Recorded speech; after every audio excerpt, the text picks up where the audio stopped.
Melemahnya nilai tukar rupiah terhadap dolar Amerika Serikat tak hanya berimbas pada harga kacang kedelai impor. Harga suku cadang kendaraan berbahan impor juga turut mengalami kenaikan. Kenaikan harga kacang kedelai di pasaran akibat naiknya kurs dolar Amerika Serikat mulai berdampak terhadap para perajin tempe dan tahu di berbagai daerah. Salah satu perajin tempe di kawasan Tonja, Denpasar Utara, Bali, memilih mengecilkan ukuran tempe dari porsi biasanya agar tetap bisa mendapatkan keuntungan meski tipis. Harga kedelai impor naik Rp100.000 dari Rp450.000 menjadi Rp550.000 per 50 kg. Harga kedelai sekarang naiknya ya lumayan. Jadi yang dulunya Rp450.000 satu karungnya, sekarang jadi Rp550.000. Itu lebih Rp100.000, Pak? Ya, per karung itu. Sejak kapan tuh, Pak? Semenjak perang Iran Amerika. Ini 2 bulan yang lalu? Ya, kurang lebih sekitar itu dah. Terus kalau produksi dijualnya gimana, Pak?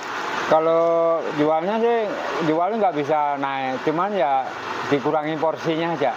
Dikit-dikit itu. Artinya mengurangi keuntungan saya berarti kan. Dampak melemahnya nilai tukar rupiah terhadap dolar Amerika juga membuat harga suku cadang kendaraan berbahan impor mengalami kenaikan.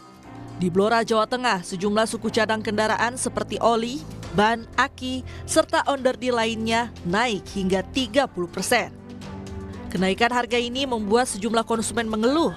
Akibatnya penjualan suku cadang menurun hingga 40% dan pembeli berkurang.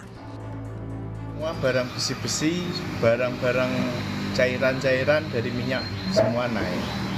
Minyak bumi, tidak ada yang stagnan. Ban-ban, oli, dari bahan logam-logam naik semua.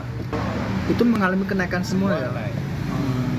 Berapa sekarang Naiknya? Ya 20 ya? Semua rata-rata 20%-an kalau untuk kayak oli dan onderdil yang lain seperti itu. Ya terus terang memang keberatan, apalagi dengan kondisi yang perekonomian ya bisa dibilang agak lesu ya ini ya.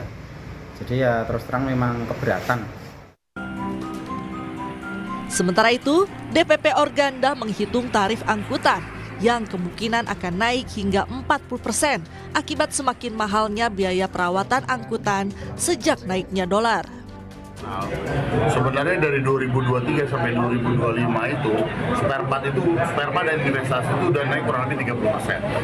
Nah, ditambah dengan perang ini menambah tinggi dan lebih cepat melambungnya harga-harga kebutuhan.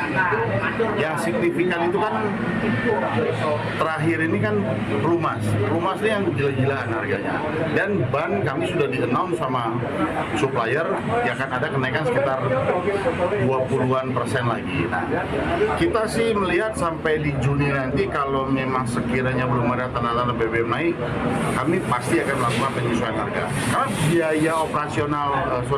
biaya perawatan kami itu sudah naiknya cukup signifikan. Kenaikan harga bahan baku kedelai impor dan suku cadang kendaraan dipicu naiknya nilai tukar dolar terhadap rupiah. Namun, hingga saat ini belum berpengaruh terhadap kebutuhan pokok masyarakat yang tidak berkaitan dengan bahan baku ekspor dan impor. Tim Liputan Kompas TV.